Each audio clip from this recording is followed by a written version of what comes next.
What's going on, guys? It's your man, it's the one and only Chris Barringer of YouTube, and what I have for you today, actually right now, is I want to talk about Hell in a Cell 2015 results. I made our predictions on Thursday after SmackDown results, and that was in the beginning. So if you guys didn't catch my predictions, then I'll tell you them again right now before I get into actually what happened. And also, since it is 12/20, that means there's one more day. Repeat, one more day until WWE 2K16 comes out for PS4, Xbox One, PS3, and Xbox 360. I am very stoked for that. I hope I'll be able to get it. Probably won't be able to get it on the first day, but I'm just so excited for that game. It looks so awesome. 2K and WWE did a lot of work on this game, so I'm very excited for it. Alright, here are my predictions of what I said on SmackDown results. Roman Reigns versus Bray Wyatt inside Hell in a Cell.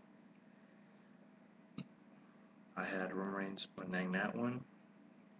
Number 2 was Seth Rollins versus Kane for the WWE Championship. I had Seth Rollins winning that. Charlotte versus Nikki Bella for Divas title. I had Charlotte winning that one. I had Dudley Boys versus New Day for the tag titles to become 10-time champs. I did have Dudley Boys winning that one, but I'll get through because I got my cheat sheet here that tells me everything that happened on tonight. Well, last night actually, since like I said it's 12. So I had Dudley Boys winning that one. I had Kevin Owens versus Ryback for the Intercontinental title. I had Ryback winning that one for John Cena U.S. Open Challenge. I wasn't sure who was going to accept this challenge, but either way I had John Cena winning that. Then for the kickoff show it was Dolph Ziggler, Neville, Cesaro versus Sheamus, BMB, and Rusev, and I had Dolph Ziggler, Neville, and Cesaro winning that match. And then for Brock Lesnar versus The Undertaker, I had Brock Lesnar winning that. Like I said, that was my prediction. But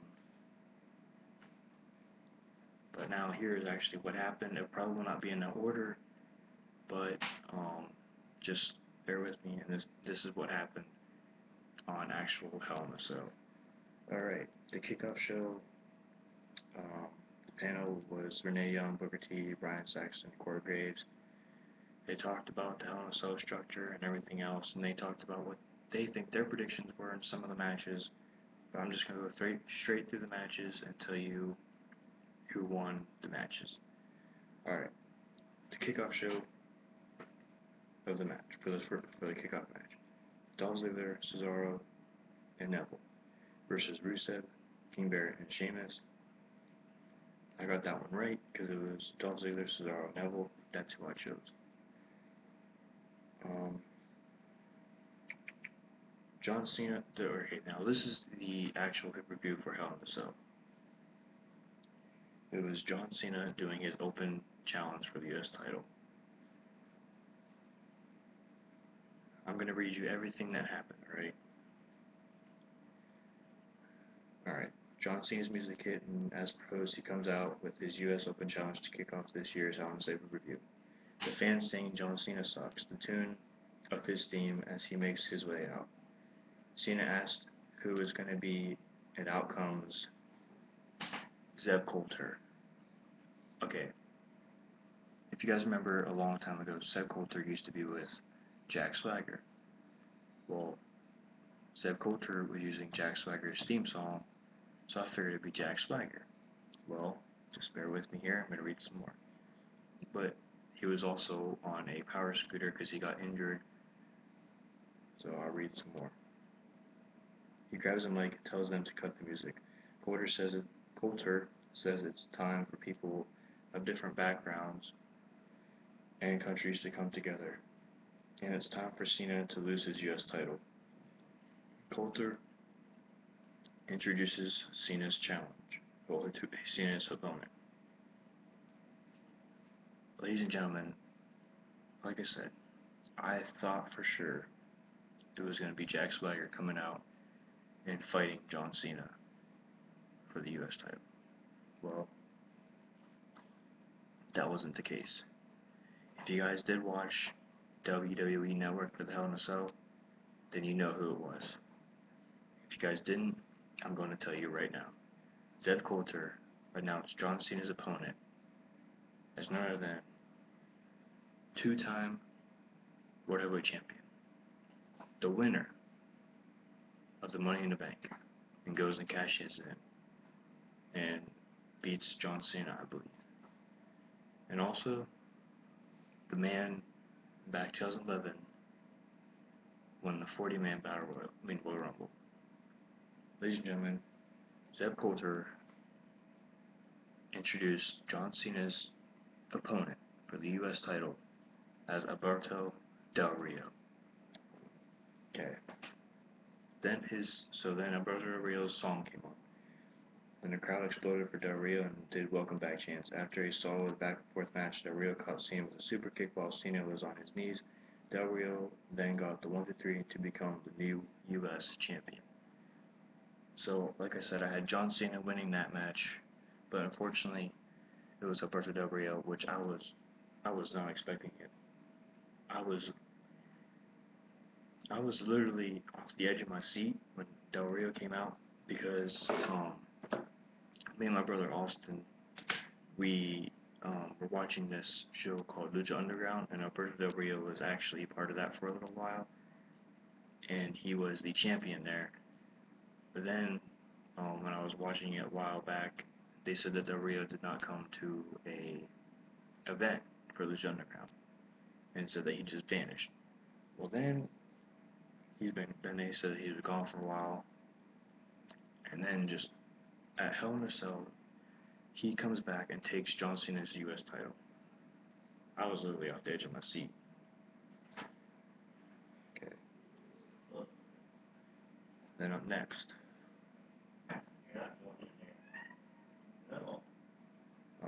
Give me a minute.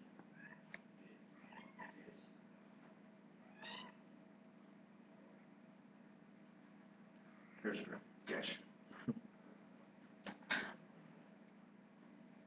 Then after that, it was the Hell in a Cell match for Roman Reigns versus Bray Wyatt.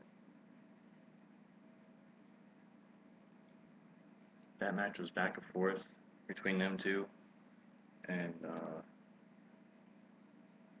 let me see. I'll probably read you everything except for a few things. Roman Reigns dominated the action. Then it said that he launched Wyatt all over the ring, then taking him to the floor to continue his assault. Reigns slams Roman into the cage several times and lands his flying boot to the face on the apron because he does a drive-by. Wyatt then takes over. Because he uses kendo sticks, Reigns finally turns the tide in his favor and sets up the tables of the ring. Wyatt ends up slamming Roman Reigns to a table on the floor from the apron. Then the fans in LA get on Reigns' case with his very own "Let's go Roman, Roman sucks" chant, kind of like with John Cena. While Wyatt continues to dominate the former Shield member, the two battle in the corner, and Reigns ends up powerbombing Wyatt through another table set up inside the ring. Wyatt goes for Sister Abigail. Reigns reverses into a schoolboy. Wyatt kicks out at 2, pops up, but so does Reigns, who nails him with the Superman punch for a close near fall. Guys, as soon as Bray Wyatt got up, if Roman was thinking he could have hit Bray Wyatt with a spear, it probably would have knocked the wind out of him, probably would have won the match. But he did it, he hit the Superman punch, which was good either way. 10 seconds later, Reigns spears Wyatt off the apron and threw yet another table onto the floor. That was pretty cool. I gotta admit, that was awesome to see Roman Reigns actually spear Bray Wyatt off the apron into a table. Then Reigns goes for his finisher again, but this time Wyatt countered into it. Quickly applied Sister Abigail. He reversed it really fast and nailed it fast. Wyatt only gets Reigns in a 2 count, but Reigns kicks out. Wyatt starts laughing. He grabs a kendo stick and blasts Reigns with it. Wyatt wedges the 2 kendo sticks in the corner and threatens Reigns' eye. But Roman counters, slams Wyatt's face first into it, then blasts him with his finisher. Then Roman Reigns wins the match. So Roman Reigns won the Hell in a Cell match, and that was my prediction, which was awesome. Then the WWE Tag Team titles, the New Day versus the Dudley Boys.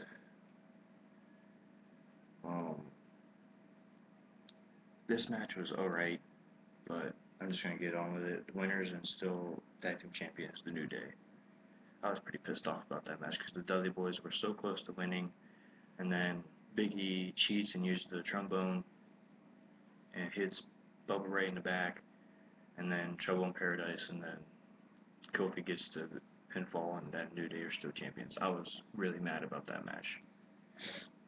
Then the WWE Divas title match, Nikki Bella versus Charlotte, which was the champion. Charlotte is still champion. WWE title, Corbett Kane's job on the line. Demon Kane versus Seth Rollins, the champ. Alright, both Kane and Seth Rollins make their way to the ring. Then if Kane doesn't win the WWE title, Corbett Kane will relieve his duties in the Authority. Then Kane and Rollins all over the place, including use of foreign objects. One major spot saw Rollins powerbomb onto Kane onto the Spanish table. The table didn't break. It did not break at all. It just fell over. Actually, like as soon as Kane hit it, it just fell over. But Kane bounced off the table. Instead, slid off it violently. The trainers checked on Kane, but he made it back into the ring before the count of 9. Then Rollins goes for a pedigree, but Kane blocks. Rollins hits 2 super kicks then a frog splash off the top. Kane kicks out. Then Rollins hits Kane with the pedigree for 1, 2, 3. Guys, that match was okay, but the ending was very shitty. Like, alright, Kane, no, it's okay. Seth Rollins is a very small guy. And then you got Kane. He's big, he's tall, but yet Seth Rollins hits the pedigree on him and gets the pinfall. That match could have gone a little bit better than that, honestly.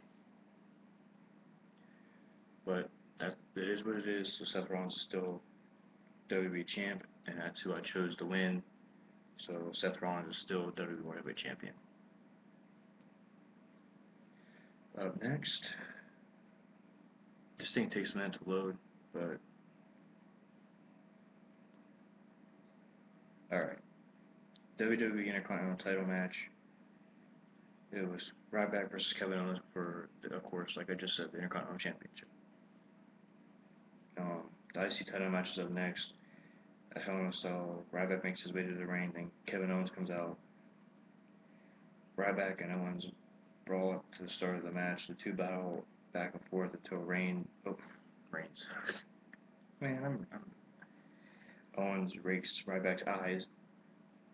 Again, when the ref was literally right there, but yet the ref didn't call for the match. Like, literally, he was right there, and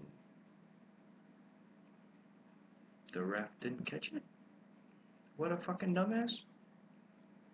So then it pissed off Ryback, and he charged at Owens. Owens caught him into the pump-up power bomb in 1, 2, 3, and he beat Ryback. I had Ryback winning that match, but instead it was Kevin Owens. No. Did I say Ryback? I forget.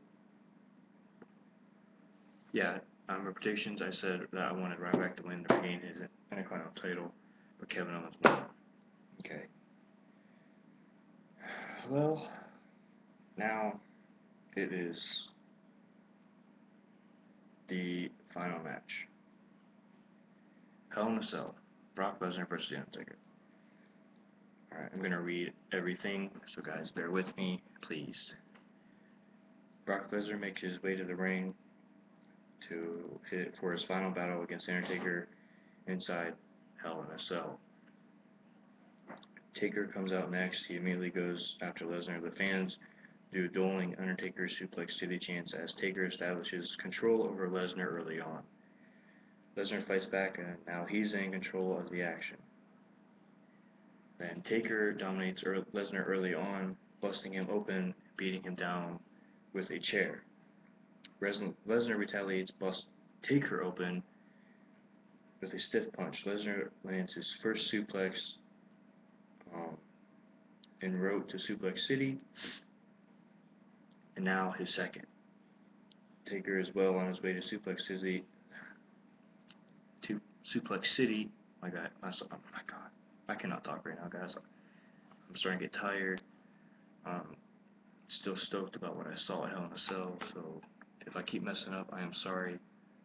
I just can't help it. I also have a bad speaking problem because I stutter a lot or mess up my words a lot, so that's probably why I keep messing up too. But anyway, back to what I was saying. He hit his second one. The Taker is well on his way to Suplex City. Lesnar even says Suplex City, bitch, while swaggering his way over to the Dead Man. Guys, this literally had me off of the edge of my seat almost the entire match. It was awesome. I really enjoyed seeing Brock Lesnar and Undertaker fight inside the Hell in a Cell. Like, they were both ready, because my dad told me that he saw Brock Lesnar with the mouthpiece in. That's usually not what Brock Lesnar wears, so he was ready for a fight. And then Undertaker came out, and just looking at him, he was ready for a fight too, which was awesome. Then Lesnar hits an F5 for a cover, but Taker kicks out at 2. The doctors came in to check on Taker, but Lesnar sends the doctors flying out of the ring, and he immediately hits Taker with another F5. He covers Taker again, but kicks out at 2. Lesnar blasted Taker with steel steps and covered him, and Taker kicked out at 2. Lesnar was shocked. Lesnar went to hit Taker with the steps again, but Taker gets out of the way this time. Sorry about that.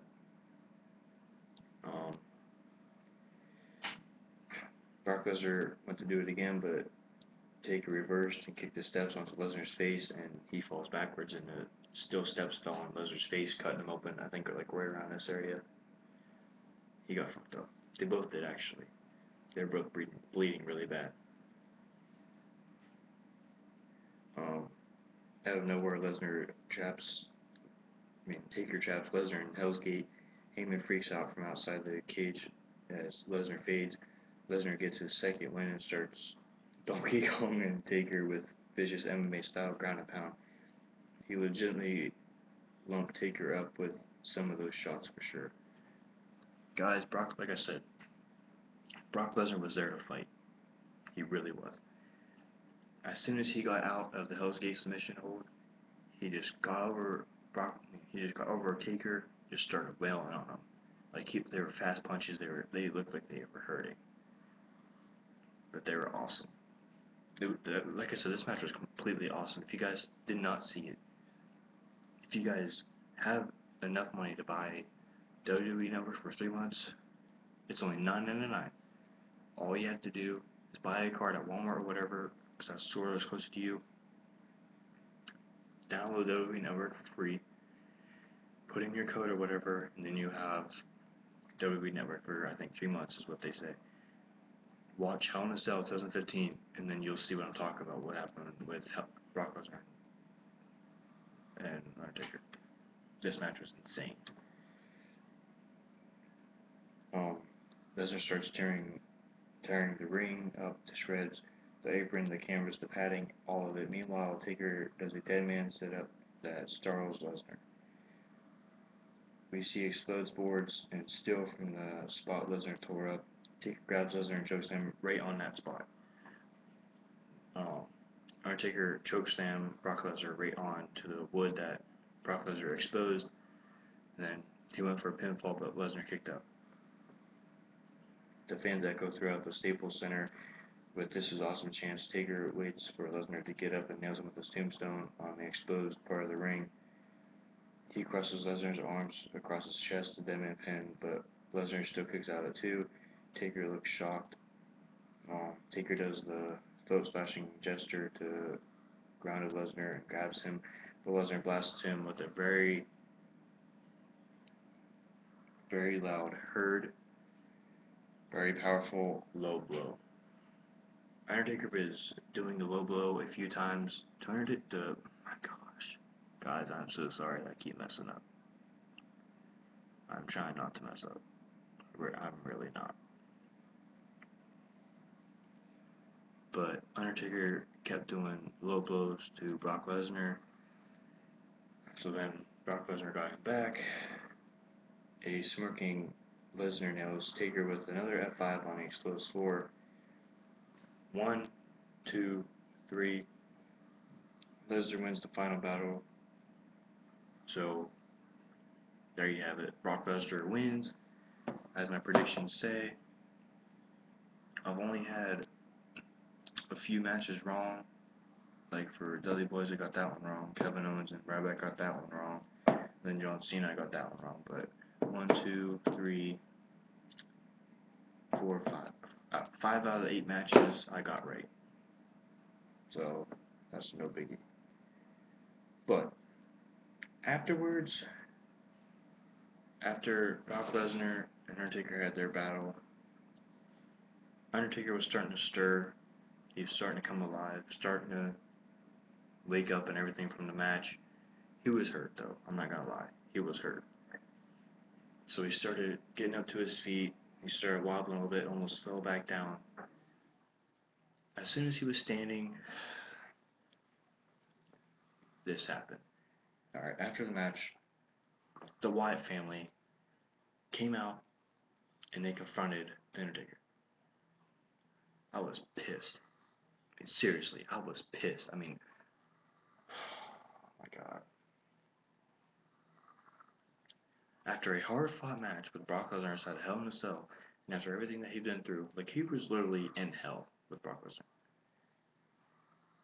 The Wyatt family comes out. Bray Wyatt, Luke Harper, Eric Rowan, and Braun Strowman. They surround the ring, 4 on each side.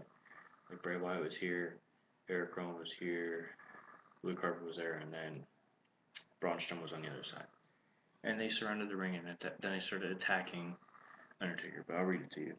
After the match, Lesnar and Heyman leaves the announcers, get their serious voices on, and put over the fact that Taker fought like a champion and is losing effort in his final battle against the Beast Incarnate, Brock Lesnar.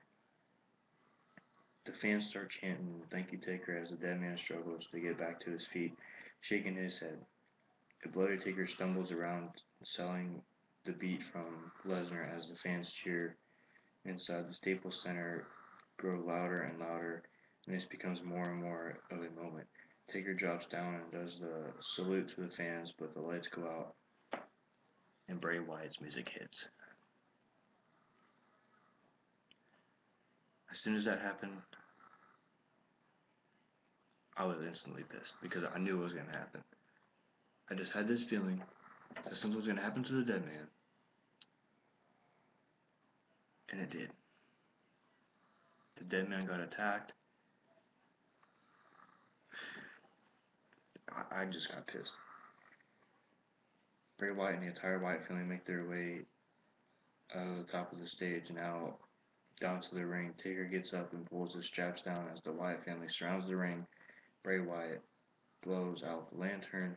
Braun Strowman, Luke Harper, Eric Rowan, and Bray Wyatt all surround different sides of the ring.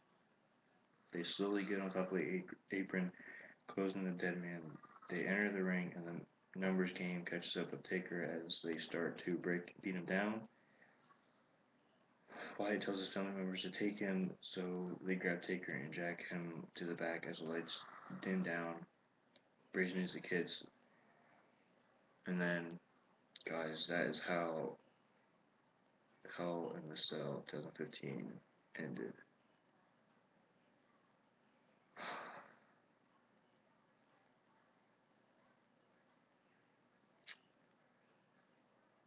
honestly, that really had me pissed off. Because nobody would come out and help Undertaker. And then the Wyatts had the nerve to attack the Dead Man after his match, when, for one, Taker has been in WWE for 25 years. Because there was a thing about Undertaker at Survivor Series for 25 years of the Undertaker. So he's been in there that long. And just the fact that Bray Wyatt and the Wyatt family had to come out and attack Undertaker after his match against the Dead Man just really pissed me off. Because, of course, my mom, my dad, and his brother, we were all watching it. And we instantly got pissed because we all liked Undertaker, and then we wasn't expecting that to happen. I don't know how else to feel right now, because that's just ridiculous that that happened to Undertaker. It really did. It really bothers me. But guys, I'm gonna end the video right here. If you like this video of Hell in a Cell Resolves, please smash that like button, subscribe for more WWE content. I'll see you guys next time. Peace.